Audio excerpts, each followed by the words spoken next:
Welcome, ladies and gentlemen, and members of the media. We're gathered here, of course, for a momentous occasion today, fulfillment of one of the pledges by the government in as far as security reforms in the security services is concerned. Shortly, the President will officially receive the report by the Taskforce on Police, Prisons and NYS Reforms. But first, I'd like to invite Honorable Josephat Nanok, the Deputy Chief of Staff, to deliver a state invocation. Your Excellency the President, Your Excellency the Deputy President, the Cabinet Secretary is present, the Principal Secretary is present, the Chairperson and members of the National Task Force, honorable guests, distinguished ladies and gentlemen. This presidential audience is convened for the handover of the report of the National Task Force on the National Police Service, Kenya Prisons, and National Youth Service reforms. This session additionally honors our national values and principles of governance as espoused under Article 10 of the Constitution, and the administration's pledge to lead an open, transparent, and accountable government. Your Excellency, sir, on 22nd December 2022, through Kenya Gazette Notice number 15792 of 2022, appointed this task force with a mandate to make recommendations on the improvements of terms and conditions of service and other reforms for members of the National Police Service, the Kenya Prison Service, and the National Youth Service. Your Excellency, the President appointed the National Task Force as led by the Hon Chief Justice Emeritus David Kenani Maraga as the chairperson, with Mrs. Caroline Kariuki as the vice chairperson. The other members are Moffat Moreithi Kangi, John Olemoyaki, Ibrahim Jiloguyo, Richard Kirundi, Elizabeth Mweni, Roslyn Odende, Josh Odhiambo Dashe, Doreen Mudhaura, Albert Mwendwa, Terry Shebet Maina, Hassan Sheikh Mohammed, Captain Retired Simiyu Weruga, Mutuma Rutere, Annie Reri, Stephen Kayogo, Jafar Mohammed, Same Chepkony, and Khadija Mire. While the joint secretaries are Omwanza Ombati, Joy Mdivo Masinde, Rosemary Kamau, and Rosemary Kamau. Sir, in discharge of its functions, the National Task Force was required to prepare and submit its report to the head of state and government by 21st March 2023. However, on account of the broad nature of the mandate of the National Task Force, the tenure was extended to the 4th of November 2023.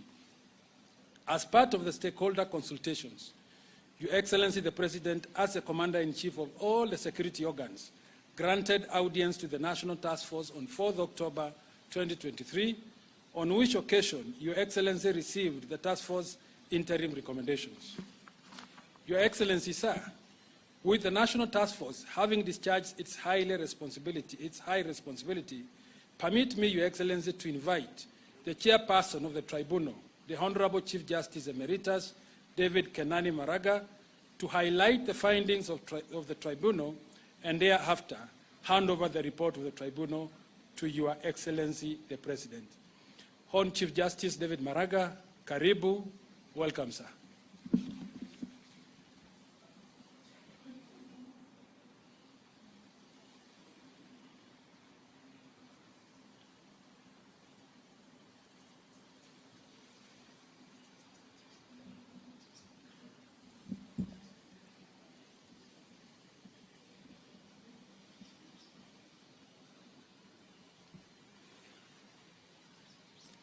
Your Excellency, the President of the Republic of Kenya, Honorable William Ruto, Your Excellency, the Deputy President, Rigathi Gachagua, the CS Interior, the PS Interior, senior government officials and the heads of the police, prison, and the National Youth Service present here.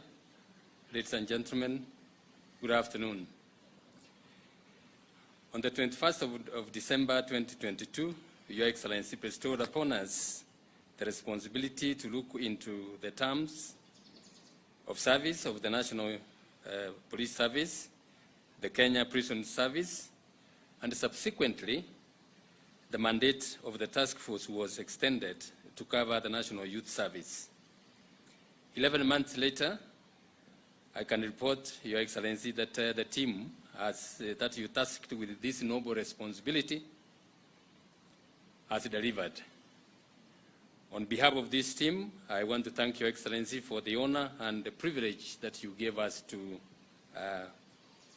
take up this task. Personally, Your Excellency, I thank you for the singular honor that you gave me to lead this task force. The task force was set up to identify the legal, policy, administrative, institutional, and operational constraints on the effective service delivery by the National Police Service, the Kenya Prison Service, and the National Youth Service, and to review the welfare and the terms and conditions of service of the members of the three services. In a nutshell, Your Excellency, the task force was asked to examine and review the various aspects that touch on the welfare, terms and conditions of service, capabilities, and service delivery, and to additionally identify the key levers for comprehensive change in the services. During the review, it became clear to us, Your Excellency, that the challenges facing the services were not just laws, policies, institutions, and processes, but also leadership gaps in the services. It also became clear that the reform recommendations stand little chance of being implemented if the leadership issues are not addressed. Initially, and because of the urgency of the issues, you had asked us this team to complete the exercise within 3 months. However, because of the depth and the complexity of the issues that emerged from the three services and the other requirements, such as public participation, consultations, there was a bit of delay, and we want to thank Your Excellency for extending the term to complete this. Your Excellency, to enable it to deliver on its mandate, the team carried out one of the most extensive consultations with the public participation in the 47 counties, and held sessions with the leadership of the three services and the members, the junior members of the three services. One of the remarkable recommendations, observations that came from both of the field and the members of the three services, is that this time round, the recommendations of the task force would be implemented. There have been similar issues have come up in the previous task forces, and they have not been recommended, but they trust that this time round, Your Excellency, with the commitment that you have given yourself, they don't have any doubt whatsoever that the recommendations will be implemented. With that, Your Excellency, we have made quite a number of recommendations which are in the report. I don't want to go into them, and we have already provided the recommendations. And it is with that I want to stop there and hand over the report that Your Excellency will then look at the implementation. In the report, you had asked us to come up with a recommendation, an implementation matrix. That's part of the report, and the recommendation is that you give it to a responsible person to deal with that and to head that and bring together all the services and the ministry so that it is implemented. With those few remarks, Your Excellency. Yeah. Your Excellency, you kindly come on stage to receive the report officially. Yes.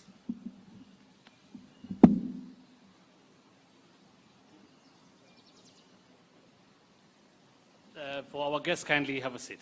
Thank you.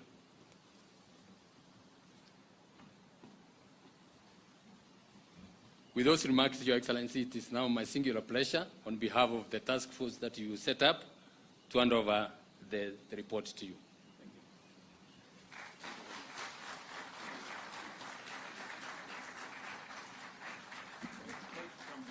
Thank you. Thank you very much, Your Excellency. I'll kindly ask you to take a seat, as now I invite the Deputy President, His Excellency, to make a few remarks, and thereafter I invite you to make your remarks.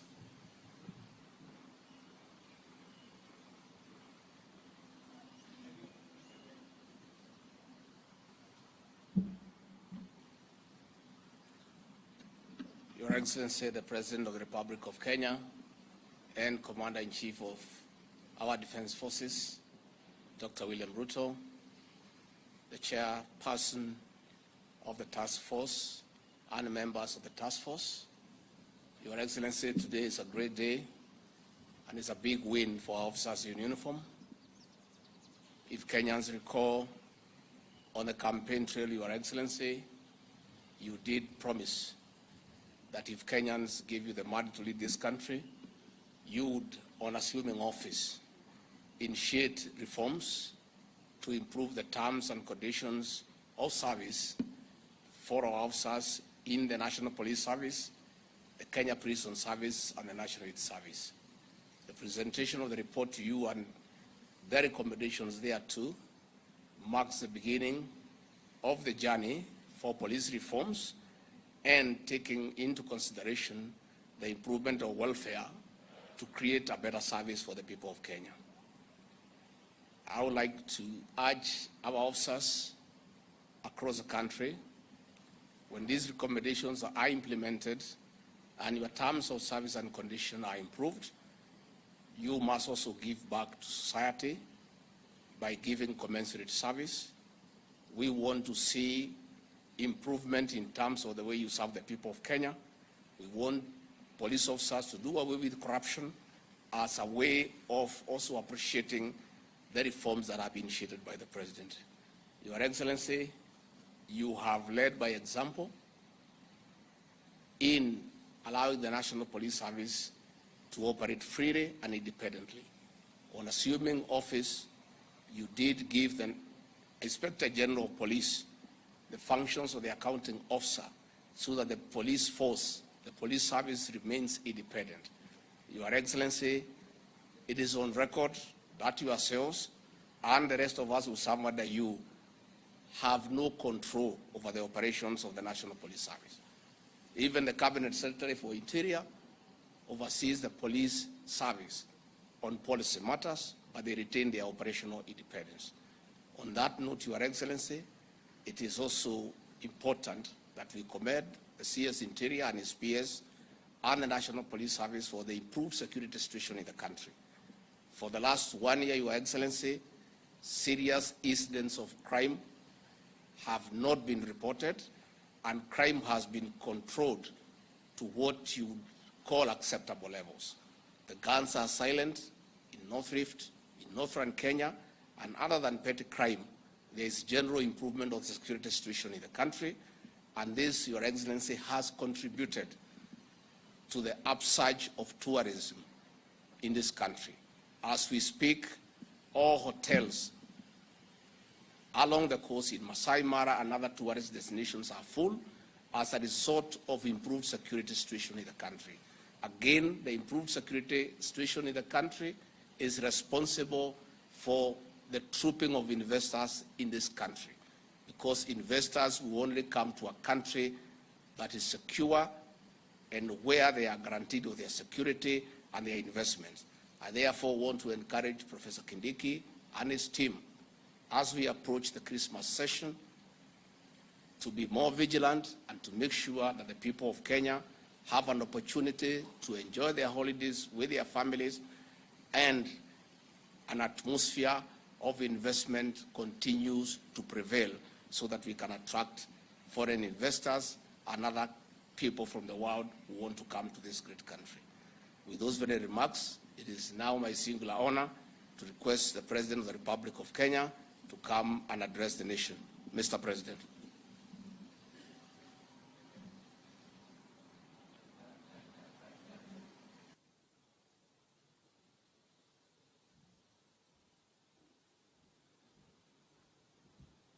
Asante sana, Bwana Deputy President. Let's take our seats. Asanteni sana.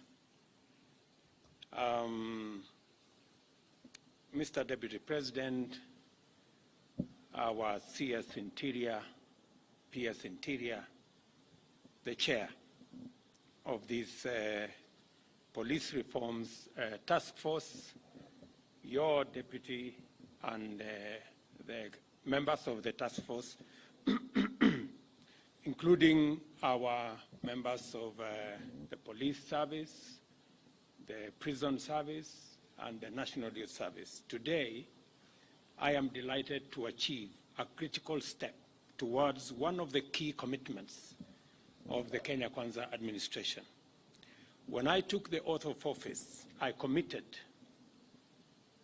to undertake reforms of our security sector in line with our democratic imperatives and to improve operational efficiency of our police force. The transformation of our security sector has been overdue for many decades, and in all fairness, many attempts have been made, both within the specific security sector agencies and by the national government centrally.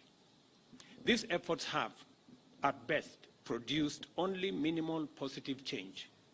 As a result, the weakness in the security services have grown to major challenges, which have further devolved into a threat to the integrity, efficiency, security, and public trust in the security agencies, and by extension, eroded their trust in the government's ability to guarantee the most basic right, the security of persons and their property. We pledge to transform our security services and to increase the state's capacity to protect the people, their belongings, their freedom, and their interests, to create an appropriate environment for enterprise, investment, commerce, and industry. The reforms are also intended to ensure that the gallant men and women in uniform who have committed themselves to the highly challenging and often risky career for the sake of keeping Kenya safe are accorded the respect, support, facilitation, and recognition that they do very well deserve. Accordingly, on December 21st, 2022, I appointed the task force on the reform of the National Police Service, the Kenya Prison Service, and subsequently the National Youth Service. This task force, led by our able chairman, retired Chief Justice David Maraga, was charged with the assignment to identify the legal, policy, administrative, institutional, and operational constraints to effective service delivery by these services. The committee took up the assignment with remarkable dedication and discharged its terms of reference meticulously, thoroughly, and in a manner which clarifies the assignment of recommended remedial interventions with a diagnosis of recognized challenges. I can testify to this task force dedication because they updated me frequently and on time on their progress, as well as evolving issues during the course of their work. Going by my initial perusal of the report, and in accordance with the task force periodic updates, I am satisfied that the report I have received this afternoon has done justice to the assignment that I gave to the task force. The task force has diagnosed 4 primary problems in our services that have hampered effective and efficient service delivery, rendered them resistant to growth and transformation, and collapsed their stature in the eyes of many Kenyans. The problems are broadly underfunding, deficient leadership, structural and organizational weaknesses, and most critically of all, corruption. These perennial problems have impaired the terms and conditions of service, welfare, as well as motivation of officers who serve, and severely undermined service delivery to the detriment of the safety and security of the people of Kenya, their belongings, their investments, and their interests. None of the services covered in the report receive adequate funding or even anywhere near it. The inappropriate processes and structures involved in recruiting, supporting, deploying, and promoting officers render the entire sector vulnerable to inefficiency, low professional standards, operational ineptitude, ethical lapses and malpractices, and general institutional decay. Coupled with this, outdated and inappropriate legal frameworks and organizational structures have created loopholes for malpractice, confusion, overlaps, outright conflict, and sometimes general inefficiency. In the report, corruption has been cited quite frequently and described as systemic, endemic, entrenched, deeply embedded, and rampant. Clearly, we have a serious problem in there, in that we have never developed in these services the capacity to serve the nation to any satisfactory standard, and as a result, the services have become increasingly suboptimal and problematic at worst.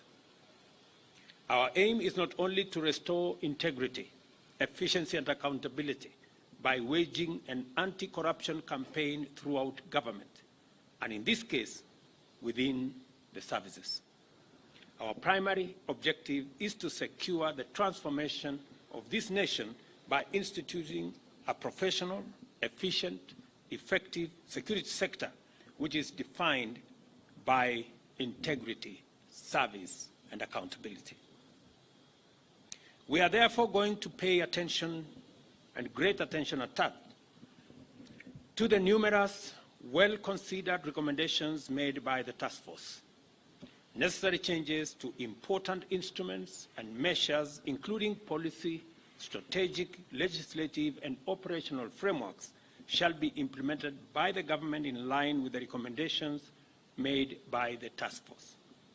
Consequently, some will await action by Parliament to amend relevant legislation and the conclusion of the necessary work by committees, similar bodies as recommended in this report, including the Salaries and Remuneration Commission.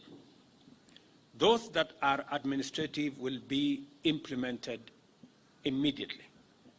In this regard, I am directing the relevant organs of government to commence implementation of the various recommendations of the task force, beginning with the following. Number one, alignment of the terms and conditions of service of the National Police Service, Kenya Prison Service, and the National Youth Service with other security agencies. We now confirm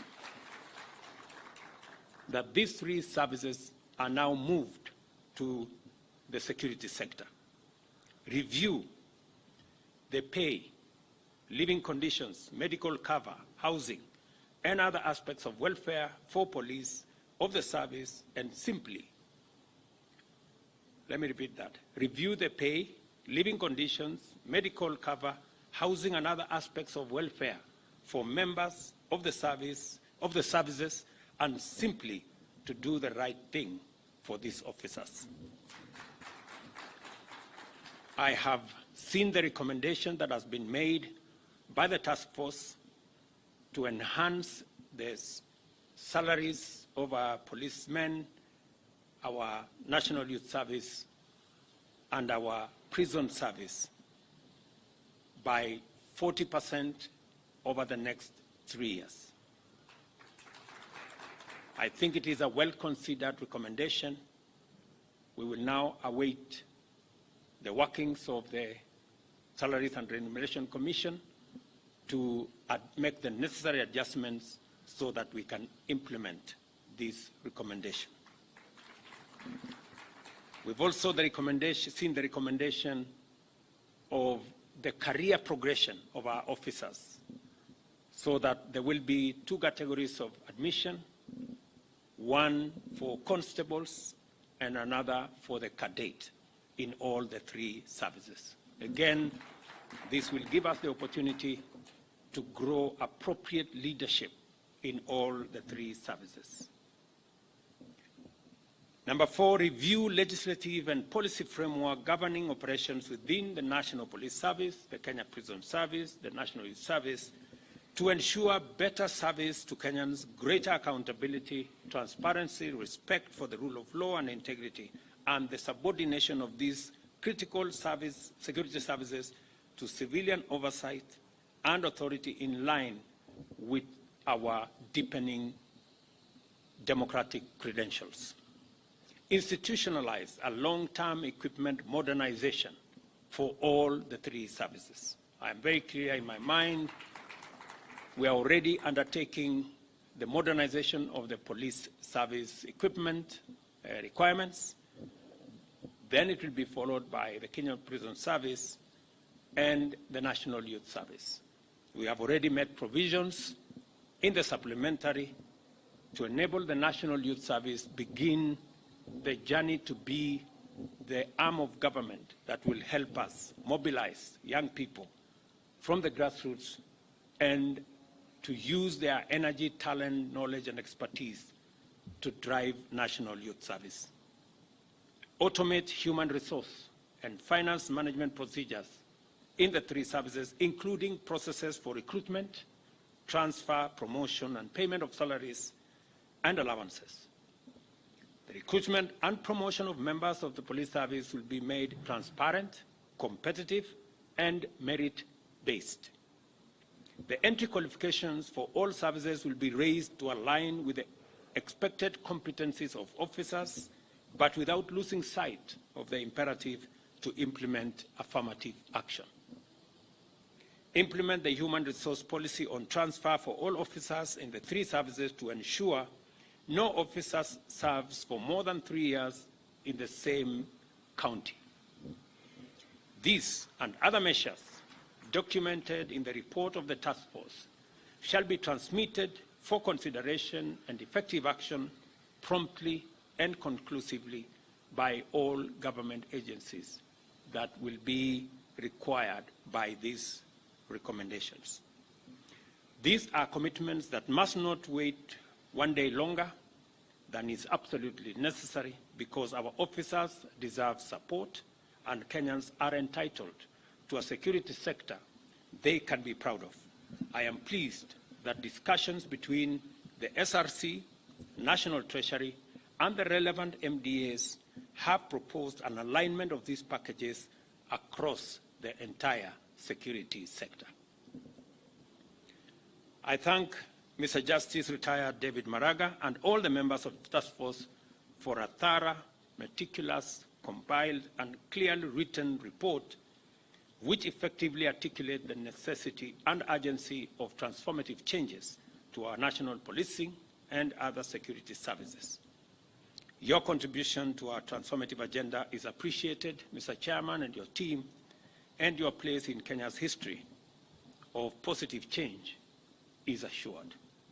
You can count on me and this administration to be meticulous and as thorough in implementing these recommendations with the same vigor, with the same commitment as you have demonstrated as you assembled these recommendations. This is a very proud moment for me because we continuously are discharging our commitments. We made a commitment, many commitments to the people of Kenya. There are some we implemented in day 1, others in week 1, others in month 1, others in year 1. We will continue to make sure that each and every commitment we made to the people of Kenya will be met, will be discharged, so that we can assure the place of leadership in Kenya, that leadership can match what they say with what they do. So I want to thank all the actors who have put this report together. I want to assure our men and women in uniform that as they put their lives at risk to protect Kenya, the government of Kenya and the people of Kenya will stand by them to make sure that they serve in conditions that are sensitive to the responsibilities and the huge sacrifices that they are making. I'm very happy that the task force took time to engage with Treasury, to engage with SRC, and agree on the approximate terms of service for the 3 services. It will make our work much more easy for us to implement this report, because we will have the least engagements and headwinds as we implement this report. Again, to all those who participated, I know many servicemen in the police, in the prisons, in NYS, gave their recommendations. Many other actors gave their recommendations. Many Kenyans participated in many different ways to put this report together. In our constitutional responsibility to engage the public in making sure that decisions of government are sensitive to what the Kenyan public want and desire. I'm very proud that we are now one step in the right direction to make sure that our policemen, whether it is their salaries, medical requirements, and all the other issues, will be addressed using the recommendations by the task force, recommendations which have been handed over to me today. Asanteni sana, and God bless you.